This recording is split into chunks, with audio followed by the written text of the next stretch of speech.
There are two decent rom-com anime this season. On the one hand, we have Love is Hard for Otaku, or Wotakoi, and on the other, we have Tada Never Falls in Love, or Tadakoi. The similar abbreviations are hardly the only reason to compare them. Rom-coms are a fairly well-played genre at this point, inside and outside of anime. Their general tropes and storytelling techniques vary, to be sure, but there are clear commonalities across them. Perhaps even more than for other genres, it's instructive to compare how different rom-coms succeed and fail, so that we can get at the heart of what makes them work in a broader sense. These two are an excellent case study in that, seeing as both have their share of very different positives and negatives, so let's break those apart and figure out what it takes to make romantic comedies work in the realm of anime. I'll begin with what's perhaps the most natural thing to look at when comparing two anime: the production. All rom-coms can be compared on a narrative basis, even outside this medium, and I'll be getting to that later. But what makes them unique in the realm of anime is of course what makes animation uniquely useful in general. That there are fewer constraints due to petty things like reality, and as such, the works are liberated to pursue more fantastical directions. Tadakoi is a great example of a show using this to its advantage. This series is a stellar production. It's animated at Dogakobo, which is known for its excellent, bubbly character animation and bright colors. The studio saw some losses over the last few years, but their shows still tend to have some incredibly good looking cuts, even in their weaker productions. And Tadakoi is not on the weak end of their recent output. Its staff list is stacked. Director Mitsue Yamazaki previously directed Nozaki-kun, and is a disciple of Ikuhara, working on a number of episodes for both Penguin Drum and Yurikuma. Yukari Hashimoto and Chieko Nakamura are also here as the composer and art director respectively, with the two of them also having served those roles on Penguin Drum and Yurikuma. Character designer Junichiro Taniguchi served as the chief animation director and madoka, and adapted the character designs for the films. It's really just an outstanding list of talent that contributes to a show that looks and feels great, bolstered by a production which seems pretty healthy. But how does that concretely affect the series? I mean, obviously, something being nice to look at makes it a more pleasant watching experience. And certainly, it's nice to look at the show. The colors pop, the animation is fun, and the backgrounds are subtly beautiful. But when used correctly, strong visuals can contribute more heavily, meaningfully adding to the narrative. Strong character animation is just nice to look at, yes, but it also tells us more about the character and how they feel, giving us insights into their personality and mannerisms, much as strong acting in a live-action work will provide the same effect. And fortunately, that's the case here. Close attention is paid to how everyone moves. Even the subtlest actions are elevated by animation into important ones, conveying the humor or emotion of a scene just as needed. What makes rom-coms work is the balance of humor and pathos that comes from the character interactions. And on a production level, Tadakoi just does not stop nailing these moments. I think it's quite underrated how good animation can help jokes to land well. Take a look at this season's Hinamatsuri for another example of how a solid production can lend itself to fantastic humor. And this extends beyond the animation into the directing. The show is just very sure of itself, and jokes are generally timed for just about as long as they need to go on. A gag like Nyanko Big's narration of half an episode is drawn out in order to continue to elicit laughter, while other jokes are shorter and more subtle. The mood is always great, not necessarily staying light but absolutely remaining optimistic. It's a very confidently made show. Wotakoi, on the other hand, shows how production can hurt a series. This show is, to put it nicely, not a shining example of what anime can do uniquely as a medium. Now, I'm not about to get up here and claim that the presence of CG crowds in this show means we've accepted mediocrity. However, I don't think it's going too far to say that this series does nothing to elevate the source. Unlike Tadakoi, it's a manga adaptation, animated by A1, which could be fine. A1 makes plenty of great looking shows, and while their best looking productions lately have been at the now differentiated Cloverworks, I hardly assume an A1 show will look bad. Given that they're hardly even a real studio under the normal definition, it would be silly to assume anything just from seeing their name. This one does look bad though. And hey, it's not like the director is untalented or anything. He's worked on plenty of good shows. It's just that, and this is sad to say, the series was clearly a bit of a rush job. That's the norm for anime, so it shouldn't come as a shock. But as always, it really does bring the work down. To be fair to it, there are things about the production worth praising. The OP is absolutely excellent and has some nice cuts. I love how it uses technology to sell the couples and their dynamics. Anime has taken a huge step up in terms of sensibly using technology lately, and I'm so glad to see it be used in a fun, colorful, and enchanting OP like this. The faces are great. Yeah, that's another positive. Not one the anime actually came up with on its own, but you know. Yeah, there really isn't much to praise here. In comparison to a show like Tadakoi, the direction holds it down. This series really doesn't know how long it should time its jokes. Gags which should be incredibly funny just get drawn out too long. A shot of a character's reaction might last just a few seconds past where it should have ended. And this is quite unfortunate. As I'll get into in a bit, I think the actual jokes here are hilarious, and in manga form they all land almost perfectly. But this adaptation is really bare bones. Comedy is all about timing, and it just sucks to see the show feel like a moving manga rather than an anime. Oh well, it's easy to see which show makes better use of its medium to sell its romance and comedy.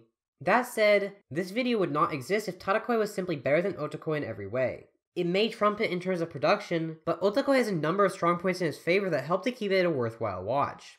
First, the characters in Wotakoi are more immediately likable. The people in this show, while having notable key traits that they could be called by, the BL Dojin artist, the crossplayer, the game otaku, etc., are given just enough depth and interesting traits that it doesn't feel like those archetypes are all they are. The two female leads may be fujoshi, but they are not the caricatured fujoshi, spending all their time shipping their real-life friends.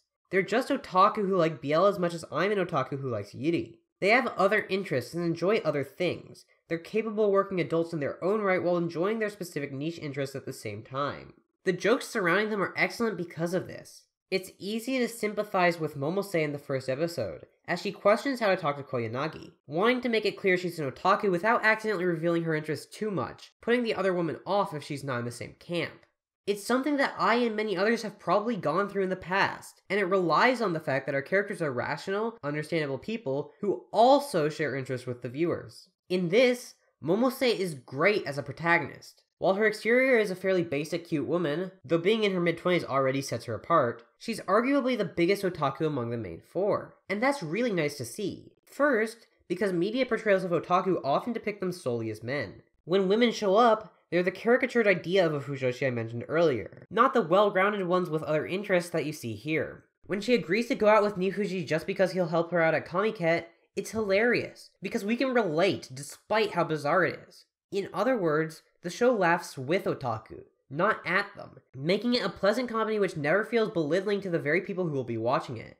The references are ever present, but instead of just asking the viewer to remember that they, too, know what Mario Kart is, it serves to ground the experiences of the cast, making it feel as if anyone watching could have a similar scenario occur. And when the show straddles the line between the romance and the comedy, it can really succeed.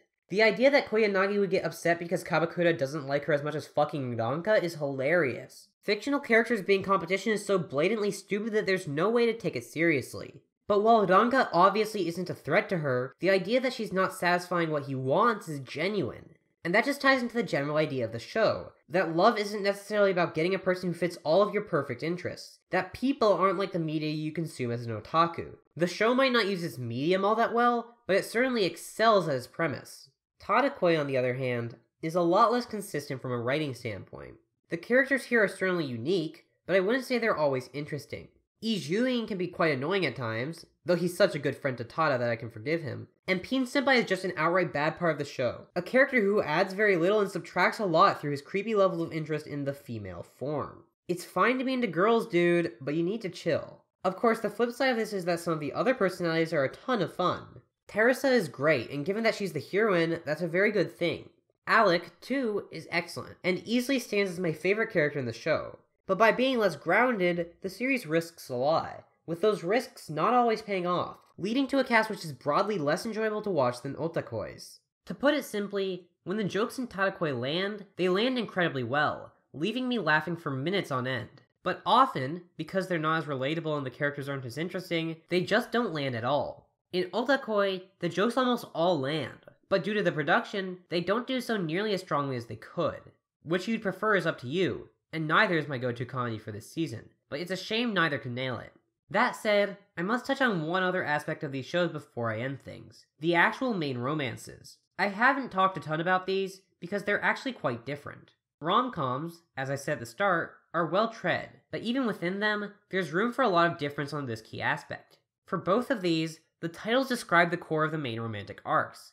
Tadakoi is a bit more focused on developing the romances, though I wish they'd leave Pin Senpai alone, and having Tada come to appreciate Teresa more as she falls in love with him. Even from that first picture he took of her, it was clear that the show knew how to sell their relationship, and slowly, that seems to be working. I'd probably find the show a bit more interesting if Tada actually never fell in love, but I expect him to do so by the end. This isn't Nozaki-kun after all, even if it has the same director. Wotakoi, on the other hand, is more focused on the jokes. Momose and Nifuji were already friends after all, so their dynamic exists prior to the show. What does progress is how comfortable Melissa feels in treating him as her boyfriend, and I quite like how this is handled. Given that she surely had sex at this point, she might be a bit too embarrassed, but she's also been friends with him since elementary school. I can get the awkwardness, even if it seems like a bit much. And as I said, the focus on loving who you're with even if they're not perfect is cool. Ultimately, these are both shows which are worth watching. I'd honestly put them at roughly the same level. Neither is really excellent, and both of them have places that could be improved. I do wish that the staff for Tadakoi had gone for a smaller, slightly more down-to-earth cast, and I also wish that Wotakoi had gotten the time and staff it needed such that the show could actually end up being as great as it had the potential to be. Oh well, that's the anime industry for you. Just gotta hope things turn out better next time. Hope you enjoyed this video. As always, thanks to my patrons, especially my $10 patrons, Yerden, Alice, Mika Hearn, Vey, Annalisa Koenig, and Lawrence Christensen. I apologize if any patrons aren't on here, I'll be at ASIN, so I had to record this earlier than I usually would. If you want to see more of me, you can check my Twitter, my blog, or my AO3 page. Look forward to my upcoming works, and see you next time.